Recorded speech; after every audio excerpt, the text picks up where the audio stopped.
Guys half টাইমের আগে যে ব্রাজিল 3 পিস পরাইলো না হাইতিরে, গাইজ বিশ্বাস করো এই 3টা গোল কিন্তু হাইতির গোলবারে যায় নাই, আর্জেন্টিনার সাপোর্টার গো পিছন দিক দিয়ে গেছে।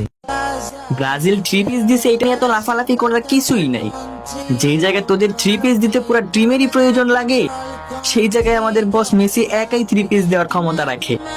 হ্যাঁ, এইটাই আমাদের লেভেল ভাই, যার ধারের কাছেও তোরা নাই। আমিও তোর কথার সাথে একমত, আমরা তো গো লেভেলে নাই, কারণ আমগো তো লেভেল অলওয়েজ হাই, যেখানে তোরা কখনো আসতে পারবি না রে ভাই। যেখানে তোকে ফুল আর্জেন্টিনা টিমের মধ্যে মেসি একা দেয় 3 গোল, আর বাকি 10 জন মিল্লা ছিঁড়ে বাল, সেই দলের সাপোর্টার সব কয়টাই আবাল। নেক্সট টাইম তুই যদি ব্রাজিল রে নিয়ে উল্টাপাল্টা ভিডিও বানায় লস ভাব, তোরে দিব এমন থাপ। এখন তো তোরা শুধু জার্মানিরে ডাকোস বাপ, নেক্সট টাইম কিন্তু প্রত্যেকটা ব্রাজিল সাপোর্টার রে ডাকবি বাপ।